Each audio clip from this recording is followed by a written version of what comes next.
On va aux ruches.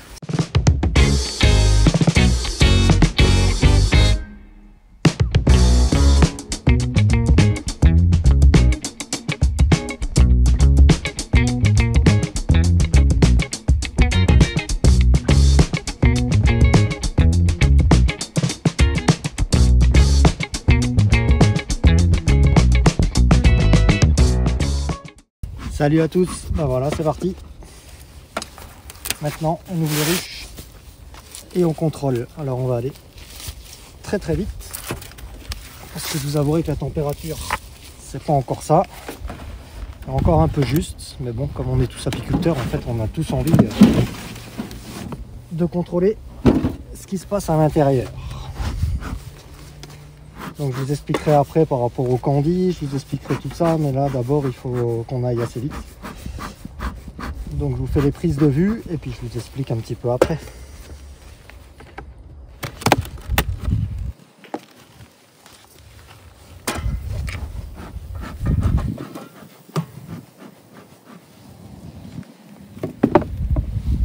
Allez les filles, descendez vite.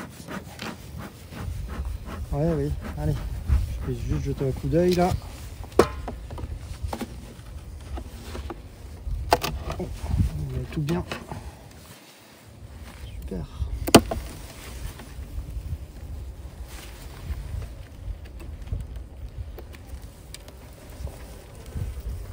Super. Donc là, je vous le montre assez rapidement. J'espère que ça se voit à la caméra. Mais on voit que sur le dernier cadre du bord, là, il y a encore beaucoup de réserves, il y a beaucoup de miel. Donc ça, c'est parfait. Du coup, on met pas de candy, on les laisse comme elles sont. Ça fait longtemps que j'ai plus mis les gants, ils sont tout durs là, tout lisses, c'est un peu le bordel. Donc on va pas les embêter plus longtemps. Ça c'était la ruche qui était la plus légère la dernière fois que j'ai marqué. Donc en fait si celle-là, quand on voit les réserves qu'il y a dedans, c'est même pas la peine d'aller contrôler les autres, ça veut dire qu'il y a largement ce qu'il faut. Donc on va pas les embêter plus que ça.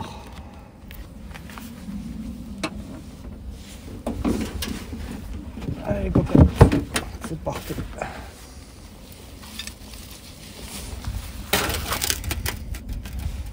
Voilà, et maintenant du coup je vais vous expliquer ce que c'est que le candy parce que c'est bien. On n'a pas besoin de trop travailler là du coup parce qu'elles ont les réserves, donc on va en profiter.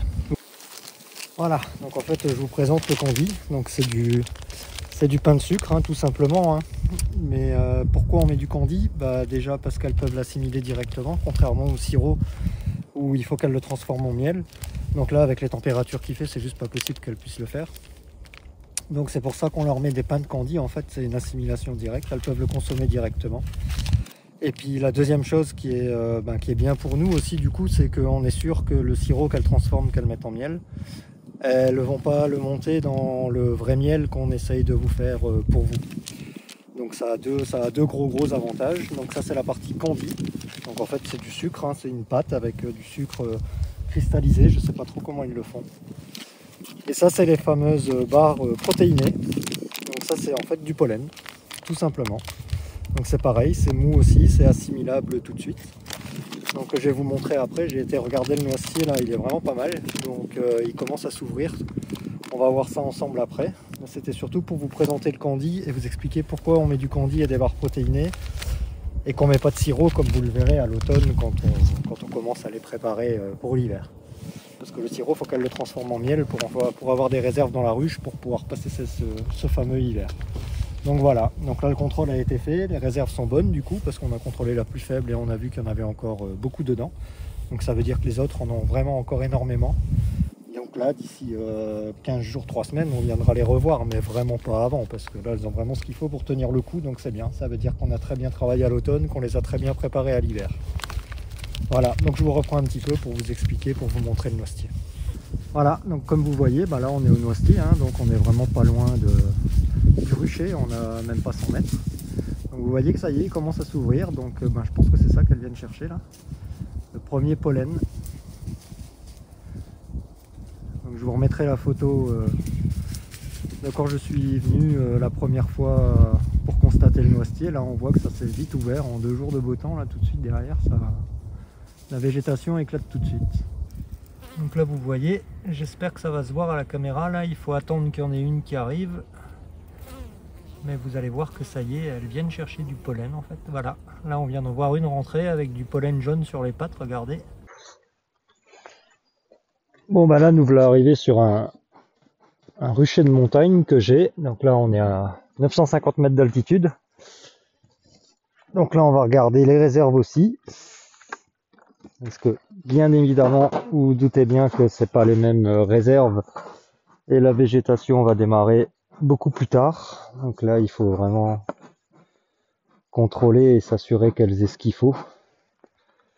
Donc là même s'il fait encore un peu frais, on va quand même faire en sorte qu'elles puissent avoir de la nourriture.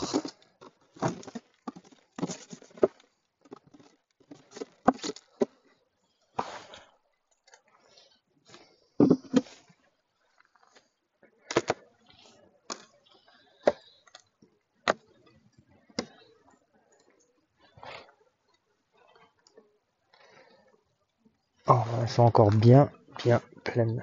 Donc ça c'est vraiment top.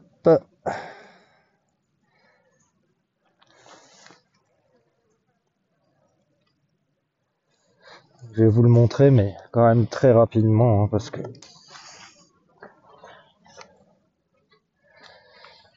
ouais, elles sont bien pleines de réserves. Ça c'est super. Ah bah je vois la daronne. On va essayer de vous la montrer, la daronne. Là par contre, on va toutes les contrôler une par une.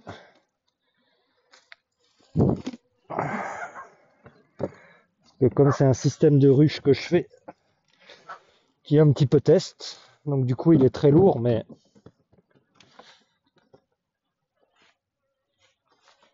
comme on a des périodes vraiment de plus en plus venteuses en montagne,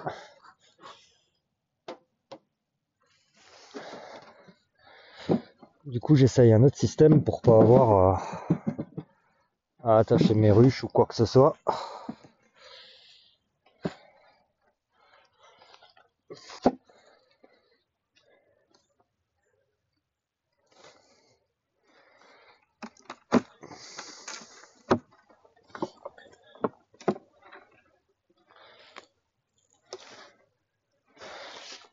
Je crois que là, à ma grande surprise, on a un exemple qui arrive. Hein. Quand j'ai fait le traitement au mois de décembre, elles allaient bien. Et là, je vois que j'ai énormément d'abeilles qui sont mortes au fond de la ruche. Et je crois qu'en fait, la ruche est morte. Pourtant, il y a de la réserve. Ça a été un petit peu pillé. Mais la ruche est morte alors que le 1er janvier, quand j'ai fait les traitements varroa, ça me paraissait plutôt pas mal. Donc je sais pas ce qui s'est passé. Là c'est sûr, c'est pas un manque de nourriture. Donc c'est moi qui ai dû faire une erreur, très certainement, laquelle je ne sais pas. Après on a aussi une partie de la sélection qui se fait, enfin la sélection naturelle hein, forcément. Hein. Donc les plus faibles en hiver elles meurent, hein, ça reste la nature, hein, on n'est pas dans le monde des bisounours. Hein. Elles se pillent entre eux en été, en hiver les plus faibles meurent, enfin voilà, c'est la loi de la nature. Donc ça arrive. Le mieux c'est quand on sait pourquoi ça arrive, donc si on fait une erreur, ben c'est pas un problème de faire une erreur, c'est juste qu'il faut comprendre pour essayer de plus la reproduire. Et là, bah, y a de la nourriture, j'ai fait mes traitements correctement. Donc bah, je sais pas, ça sera analysé quand il sera un peu meilleur, mais va falloir essayer de comprendre quand même.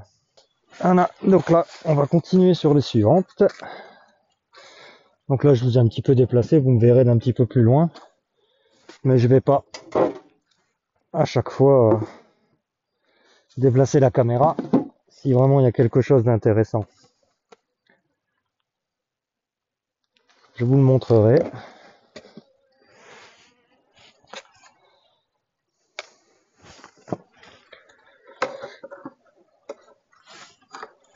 Celle-là, je crois qu'elle est cuite aussi. Ouais. Voilà. Donc,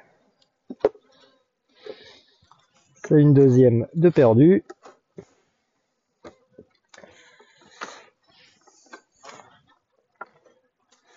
Donc il va falloir que je contrôle ce que j'ai mis comme traitement, parce que je sais que je fais des tests.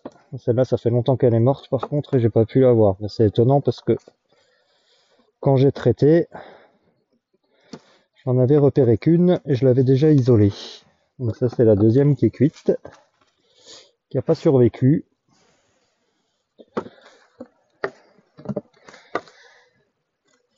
Donc oui, sur chaque rucher, j'essaye des traitements différents, donc ils sont tous AME, hein, c'est pas le problème, hein, on respecte les règles, mais c'est pour voir un peu l'efficacité des traitements sans mettre en péril tout le cheptel. Donc chaque rucher, j'essaye une certaine molécule pour voir un petit peu ce qui se passe et pour voir s'il y a du meilleur ou du moins bon sur 4 ou 5 ans pour faire une moyenne forcément, parce que selon les années, selon la météo, je pense que ça joue peut-être aussi un petit peu avec la contamination du varroa. Donc voilà, donc apparemment là faut que je regarde sur mon listing, mais ça c'est pas bon du tout. On est déjà 3 de mortes en tout alors. Donc là ça commence à faire beaucoup sur un petit rucher.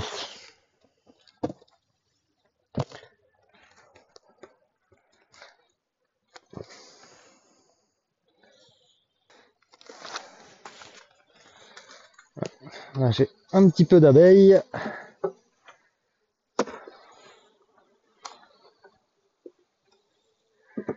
J'ai un tout petit peu de réserve. Pas grand chose par contre. Oh, puis celle-là elle chafouine, hein. Là je vois la daronne, donc je vais pas l'embêter plus longtemps. Ok. Par contre ce qui m'étonne c'est que j'ai le miel et les réserves qui sont vraiment moisis. Donc là, ce que je vais faire, c'est bizarre que ce soit moisi comme ça. Après, on a eu un automne vraiment très très pluvieux. Est-ce que c'est ça? Je ne sais pas. Donc bah là, ce que je vais faire, c'est que je vais leur mettre un petit bout de candy quand même, parce que...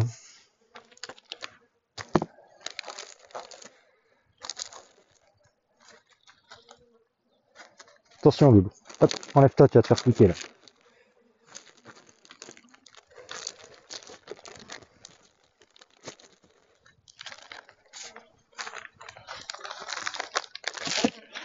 Essayez de me dépêcher un peu. Et la moisissure, vous me direz, leur réserve, c'est operculé. Et est-ce qu'elles y touchent? Je ne sais pas. Donc là, dans le doute, on va leur mettre un petit pain de candy quand même. Au bon endroit, de préférence. Voilà. Et on va refermer assez rapidement. Voilà. Donc là, déjà, mon fumoir il est éteint comme d'habitude.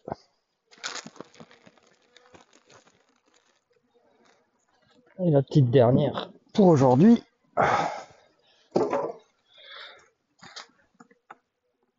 Alors je vous ai épargné les autres ruchers parce que... Ouh, celle-là elle est belle. Parce que très honnêtement, c'était comme le premier qu'on a été voir ce matin, il n'y avait absolument rien à montrer, tout allait bien, les réserves étaient bonnes. Après c'est des ruchers en plaine, hein. Là c'est le seul rucher que j'ai en montagne, donc c'est pareil, je vois que toutes les réserves sont moisies. Donc s'il y en a qui ont des ruches, ça m'intéresserait de savoir dans les commentaires si vous aussi vous avez de la réserve avec de la moisissure sur les opercules. Parce que là c'est bien la première année que ça me le fait ça. Donc est-ce que c'est parce que c'était une année très pluvieuse ou pas? Parce qu'on voit que les réserves sont là quand même.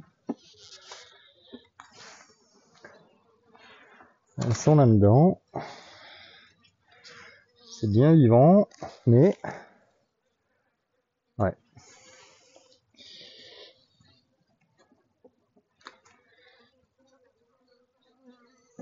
Je vais faire un truc que je fais quasiment jamais là.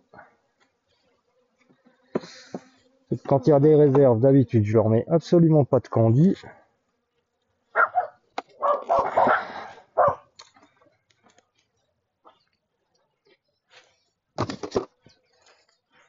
Mais là, dans le doute, comme tout est moisi,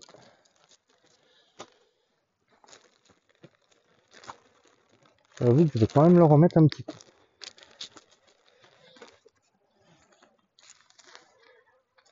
Le plus important, c'est vraiment qu'elles meurent pas de faim. Et comme je ne sais pas si elles y touchent, on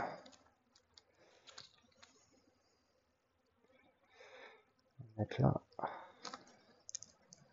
Voilà, pas mettre un gros morceau, mais par acquis de conscience quand même.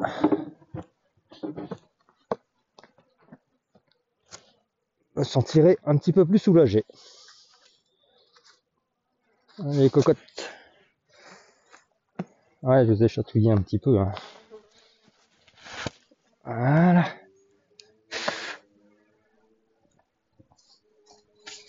Bon bah voilà, on a fait le tour des ruchers, on a été faire les visites, on a contrôlé pour voir si tout allait bien. Donc vous voyez, ça vole un petit peu, il fait un peu moins froid, donc les heures où le soleil vient taper dessus, ben forcément elles profitent, elles font des vols d'hygiène.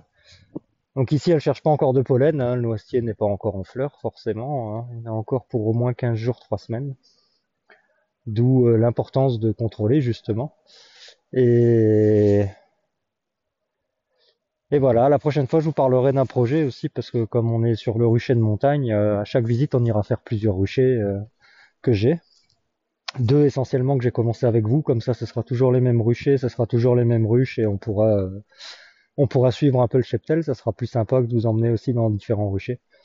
Et je vais vous montrer un projet que j'ai, donc là c'était des tests d'hivernage que je fais là, où je mets en grange en fait tout l'hiver, donc elles peuvent voler, elles ont de la lumière, elles ont des fenêtres. Par contre là c'était tellement humide que j'avais peur qu'elles consomment beaucoup trop d'énergie là pour l'hiver.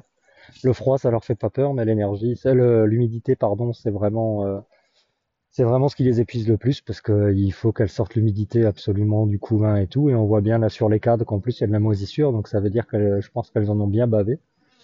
Et là, mes essaims sont pas très forts par rapport à en bas. Alors, est-ce qu'ils sont décalés parce que c'est la montagne? Est-ce que bah elles se sont trop affaiblies avec l'humidité qu'il y a eu à l'automne?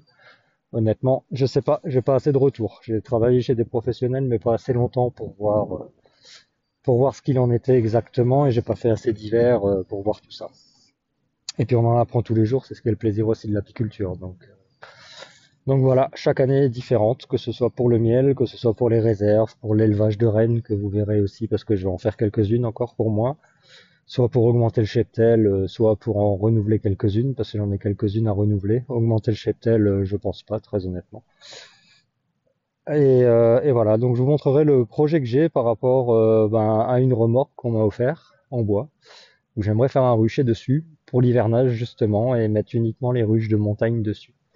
Donc on suivra ça, on fera des épisodes ensemble sur la construction du rucher qui se fera au printemps, et il aura une mise en place, je pense, septembre-octobre. Peut-être avant, on verra comment j'arrive à avancer, mais on va être en période de miel, donc ça va être un peu plus compliqué à avancer. Donc ça, j'arrive à le faire avant, et on les met en place. Le rucher, on le met en place, et dès que ma mielée est finie, je vais les hiverner dedans. On verra, on va suivre tout ça au fil des épisodes, et puis on va faire en fonction. Voilà, bah j'espère que cet épisode vous a plu. Moi, ça me plaît de plus en plus. Je vois que vous me suivez, que ça vous intéresse, donc ça me motive vraiment. C'est vraiment une bonne chose. J'en suis vraiment très content. Au moins, voilà, les abeilles, on sait que ça plaît, mais tout expliquer comme ça, c'est pas toujours évident. Surtout que, bah moi, mon travail, c'est d'être derrière la caméra. En fait, c'est pas d'être devant, donc ça fait un peu bizarre, et voilà, c'est un peu plus difficile à faire, mais bon, je m'y exerce, et puis à chaque épisode, je vais m'y exercer un petit peu plus chaque jour. Donc voilà, donc là, je sais pas si vous voyez, mais j'ai le noisetier qui est derrière moi, donc là, c'est du noisetier de montagne, hein. On voit que là, je sais pas si vous allez le voir, mais voilà. Là, c'est vraiment, ça commence tout doucement à s'ouvrir, mais c'est vraiment léger par rapport à ce qu'on a vu ce matin. C'est un peu la magie de la différence d'altitude. Donc je suis dans une région où j'ai vraiment énormément de chance, parce qu'en fait j'ai des ruchers en plaine, j'ai des ruchers dans le vignoble, j'ai des ruchers en montagne, donc c'est cool, j'ai vraiment beaucoup de diversité. Bon, après je les transhume hein, forcément, hein. Celle de plaine remonte au fur et à mesure pour suivre la végétation, et je trouve que c'est vraiment une grande chance. Donc voilà, pour ça l'Alsace elle est vraiment magnifique. Il y a vraiment tout ce qu'il faut pour faire énormément de miel. Ouh, je vous ai mis en surexposition là, c'est pas cool. Donc voilà, après on va dire que je sais pas filmer. Bon là ils ont pas tort, je sais pas filmer, je sais vraiment pas filmer là. Donc voilà. Ben merci d'avoir suivi cet épisode 3, en espérant que j'aurai encore de plus en plus d'abonnés. Là c'est vraiment une belle surprise d'en avoir autant qui me suivent. Donc je vais faire en sorte que ça dure et je vais faire en sorte de continuer à faire des vidéos attrayantes et qui vous intéressent. Encore une fois, n'hésitez pas en commentaire à m'indiquer ce que vous aimeriez si vous avez des questions. Du coup, ça fait des sujets aussi pour pouvoir vous les exposer et voilà, et ça peut être vraiment très sympa à réaliser. Donc je vous souhaite une belle fin de semaine. Puis j'espère que la prochaine fois, il fera meilleur pour qu'on soit aux ruches un petit peu plus longtemps et qu'on puisse en parler un petit peu plus. Allez, salut!